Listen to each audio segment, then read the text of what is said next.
আজ রাত 12টা ঘড়ির কাঁটা যখন দুই ঘর এক করবে, ঠিক সেই মুহূর্তে যদি তেহরানের সর্বোচ্চ পর্যায় থেকে নির্দেশ আসে, আমরা আর অপেক্ষা করব না, আজই তৈরি হবে পারমাণবিক বোমা। তাহলে ঠিক কতদিন লাগবে সেই বোমাটি পৃথিবীর মানচিত্রে আঘাত হানতে? 1 বছর, 6 মাস, নাকি মাত্র কয়েক সপ্তাহ?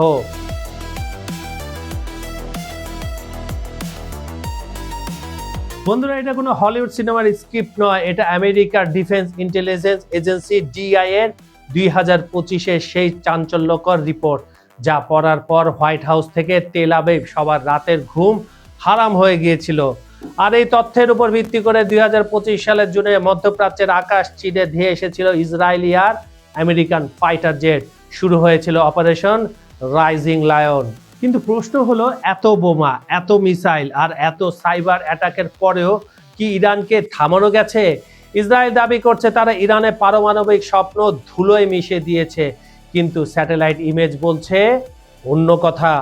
হামলার ঠিক আগ মুহূর্তে নাতানজ আর ফোর্ড থেকে বের হওয়া সেই রহস্যময় ট্রাকের বহরগুলো তাহলে কোথায় গেল? ইরান কি তবে আগেই সরিয়ে ফেলেছিল তাদের মহামূল্যবান পরমাণু অস্ত্র তৈরি করার ইউরেনিয়াম?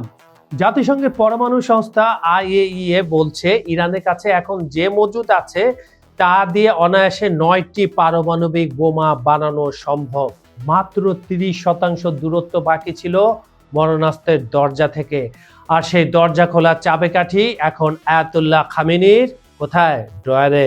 ইসরায়েল কি তবে নিজের বিপদ নিজেই ডেকে আনলো, নাকি 2025 সালের এই হামলা পৃথিবীকে তৃতীয় বিশ্বযুদ্ধের দিকে ঠেলে দিচ্ছে? আজ আমরা পর্দার পেছনে সেই গোপন খেলাগুলা ফাঁস করব।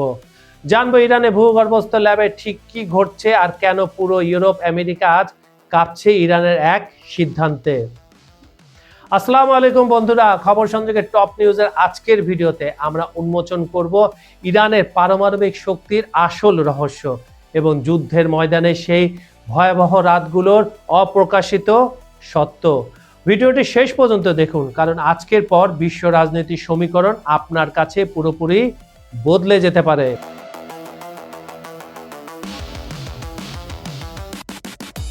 সময়টা 1950-এর দশক। আমেরিকা ইরানকে প্রথম পারমাণবিক প্রযুক্তি দিয়েছিল, কারণ তখন ইরান ছিল আমেরিকার বন্ধু। কিন্তু 1979 সালে ইসলামিক বিপ্লব সব পাল্টে দিল। আয়াতুল্লাহ খামেনি ক্ষমতায় এলেন, আমেরিকা হয়ে গেল শত্রু। এরপর শুরু হলো গোপন খেলা। 2002 সালে একটা ইরানি বিরোধী গ্রুপ ফাঁস করে দিল ইরান গোপনে দুটি বিশাল পারমাণবিক স্থাপনা বানিয়েছে, নাতানজা আর আরাক। বিশ্ব চমকে গেল, কিন্তু ইরান বলল এটা শান্তিপূর্ণ কাজের জন্য, বিদ্যুৎ উৎপাদন। পশ্চিমারা বিশ্বাস করলো না। এরপর আলোচনা, চুক্তি, নিষেধাজ্ঞা চলতেই থাকলো।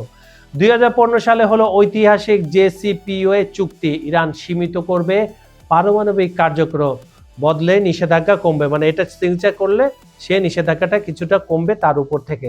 সবাই স্বস্তির নিঃশ্বাস নিল।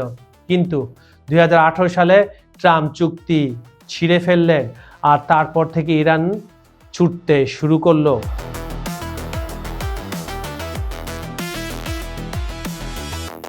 পারমাণবিক বোমা বানাতে মূলত দরকার দুটো জিনিস: নাম্বার 1 জ্বালানি, নাম্বার 2 বোমার ডিজাইন। আর ইউরেনিয়াম বিষয়টা বুঝুন সহজভাবে, আমি আপনাকে সহজভাবে বুঝাই দিচ্ছি। প্রকৃতিতে যে ইউরেনিয়াম পাওয়া যায় সেটা মাত্রা হচ্ছে 0.7, আর এটা বিশুদ্ধ। বিদ্যুৎ কেন্দ্রের দরকার 3 থেকে 5% বিশুদ্ধ, কিন্তু বোমার জন্য দরকার 90% প্লাস বিশুদ্ধীকরণ, যাকে বলে হাইলি ইনরিচড ইউরেনিয়াম বা HUI। জেসিপিও চুক্তির সময় ইরান মাত্র 3.67% পর্যন্ত সমৃদ্ধকরণ করতে পারত। আজকে ইরান এই মুহূর্তে 60%, মাত্র 30% দূরত্ব বাকি বোমার দরজা থেকে। আর সেই 30% পার করতে বিশেষজ্ঞরা বলছেন মাত্র কয়েকদিন থেকে 1 সপ্তাহ লাগবে। আইএইএ জাতিসংঘের পারমাণবিক সংস্থা বলছে ইরানের কাছে এখন যে ইউরেনিয়াম আছে সেটা আরো সমৃদ্ধ করলে 9টি পারমাণবিক বোমা বানানো সম্ভব। কিন্তু এখানে মজার কথা, জ্বালানি থাকলেই কিন্তু বোমা বানানো যাবে না। ইউরেনিয়াম পাওয়ার পর আরো কয়েকটা ধাপ আছে। নাম্বার 1 গ্যাস থেকে ধাতুতে রূপান্তর করতে হবে। নাম্বার 2 বোমার মূল কোর বানাতে হবে। নাম্বার 3 বিস্ফোরক প্যাকেজ তৈরি করতে হবে। নাম্বার 4 ডেটোনেশন সিস্টেম ঠিক করতে হবে। নাম্বার 5 ক্ষেপণাস্ত্রে বসানোর মতো ছোট আকার করতে হবে। এই সব মিলিয়ে বিশেষজ্ঞরা বলছেন ক্রুড বোমা 3 সপ্তাহ থেকে 6 মাস, মিসাইলে বসানো পারমাণবিক ওয়ারহেড লাগবে 1 থেকে 2 বছর।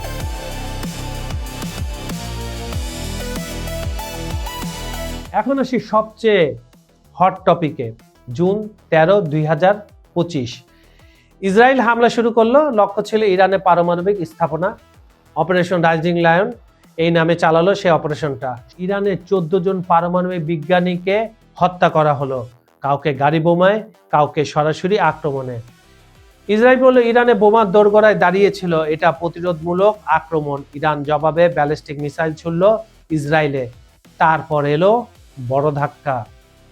জুন 22, 2025 আমেরিকা নিজে ঢুকে পড়ল B-2 স্টেলথ বোমারু বিমান নিয়ে, পৃথিবীর সবচেয়ে শক্তিশালী বাংকার বাস্টার বোমা নিয়ে। আঘাত করলো ইরানের 3টি পারমাণবিক স্থাপনায়, ফোর্দো, নাতানজ, ইস্পাহান। ট্রাম্প বললেন সম্পূর্ণ ধ্বংস হয়েছে, কিন্তু সামরিক প্রধানরা বললেন চূড়ান্ত মূল্যায়ন করতে সময় লাগবে, মানে কতটুকু ক্ষতি হয়েছে। স্যাটেলাইট ছবি বলছে কিন্তু ভিন্ন কথা। আর্কের 70% স্থাপনা ক্ষতিগ্রস্ত হয়েছে, নাতানজে বিশাল ক্ষতি। কিন্তু হামলার আগের ছবিতে দেখা গেছে ট্রাকের বহর ইরান থেকে বেরিয়ে যাচ্ছে। ইরান কি আগে ইউরেনিয়াম সরিয়ে নিয়েছিল? বিশেষজ্ঞরা বলছেন সম্ভবত হ্যাঁ।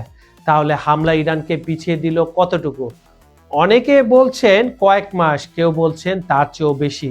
কিন্তু একটা তথ্য ঘুম কেড়ে নেবে আপনার। অক্টোবর 2025 ইরানের সর্বোচ্চ নেতা আয়াতুল্লাহ খামেনি গোপনে অনুমোদন দিলেন ক্ষুদ্র পারমাণবিক ওয়ারহেড বানানোর। এটা ফাঁস হয়েছে ডিসেম্বরের 2025-এ। আর সাবেক ইরানি প্রতিরক্ষা মন্ত্রী পর্যন্ত প্রকাশ্যে বলেছেন, আমি যদি আবার মন্ত্রী হতাম পারমাণবিক বোমা বানাতাম।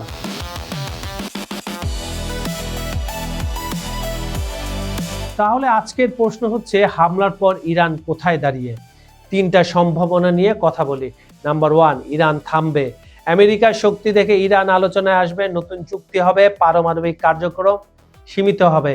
এটা কি সম্ভব? হ্যাঁ। ইরানের অর্থনীতি ধ্বংসের পথে, মানুষ কষ্টে আছে, নতুন করে আবার আন্দোলন শুরু হয়েছে দেশের ভেতরে। নাম্বার 2, ইরান আরো দ্রুত ছুটবে। বোমা না থাকাটাই দেখিয়ে দিল ইরান কতটা অরক্ষিত। উত্তর কোরিয়া বোমা পাওয়ার পর কেউ তাকে ছুঁয়েও দেখে না। ইরানের একাংশ এখনো বলছে বোমাই একমাত্র সুরক্ষা কবচ। নাম্বার 3, ইরান এনপিটি থেকে বেরিয়ে যাবে। পারমাণবিক অগ্রসর চুক্তি। এনপিটি থেকে বেরিয়ে গেলে ইরানের উপর আর কোনো আন্তর্জাতিক বাধ্যবাধকতা থাকবে না। ইরান ইতিমধ্যে এই হুমকি দিয়ে রেখেছে। তাহলে মূল কথাটা কি দাঁড়াচ্ছে? ইরান কি বোমা বানাতে পারে? হ্যাঁ, প্রযুক্তিগতভাবে সব আছে তাদের। কতদিন লাগবে?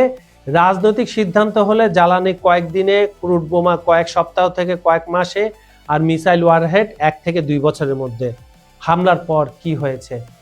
সেই আগের হামলা কয়েক মাস পিছিয়ে গেছে, কিন্তু খেলা শেষ হয়নি। আসল প্রশ্ন কোনটা? ইরান কি বোমা বানানোর সিদ্ধান্ত নেবে? আমেরিকার গোয়েন্দা সংস্থা এখনো বলছে ইরান এখন পর্যন্ত সেই চূড়ান্ত সিদ্ধান্ত নেয়নি। কিন্তু সেপ্টেম্বর 2025-এর পর থেকে ইরানের ভেতরে কথাবার্তা বদলে গেছে। প্রকাশ্যে বোমার কথা বলা হচ্ছে। দরজাটা বন্ধ ছিল, এখন সেটা একটু একটু করে খুলে যাচ্ছে। পৃথিবী কি ঠিক সময়ে থামতে পারবে? এই প্রশ্নের উত্তর আপনি, আমি, আমরা সবাই মিলে সামনের দিনগুলোতে দেখব।